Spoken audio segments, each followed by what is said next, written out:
The hydrogen combustion engines, which is the key scope for this entire expo at NIFAM here in Karlsruhe, it's quite important for retaining the existing infrastructure that constitute to the entire vehicle manufacturing, entire vehicle engines.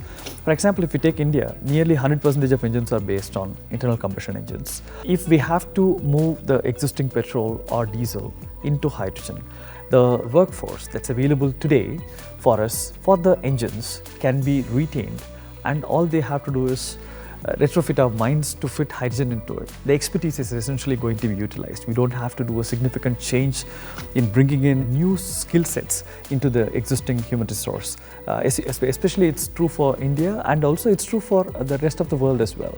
So from my perspective, or from India's perspective, while we are going to bring in new technologies like fuel cells into the vehicle scenario, it is extremely important for us to work on internal combustion engines, which is going to retain our infrastructure and expertise in place. If I have to take India and Europe, and I want to compare what's happening between the two countries, India has started, I would say, quite early in some areas of R&D and some areas of deployment. And then there's a kind of break, and then again we kind of implemented. But from early 2010s, I think there's a lot of academic R&D and scale-up R&D being funded.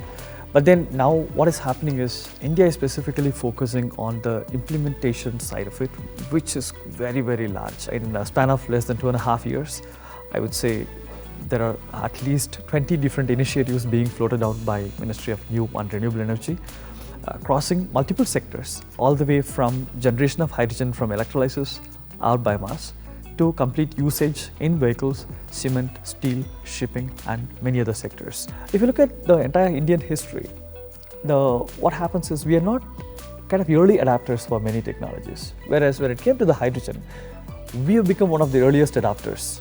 And thanks to the Ministry of New and Renewable Energy under the National Green Hydrogen Mission, and thanks to our state industries department. And this implementation is not something that we have seen in India quite often. And this is where I see the challenge actually, the change from our side to get into the new things. I've been to Expo today, and I've seen like a lot of new things happening in Germany. And I saw all the way from small components to complete vehicles. And the first feel I had is, I want to collaborate. Hydrogen is no more a technological limitation, and it's more of the limitation of scaling it up and putting it to the market with proper policy support. And how we can work together should be the key thing that I'll have to find out personally from the Indian side, so that the barriers for collaboration between two countries doesn't exist, or essentially we have to enable it very quickly.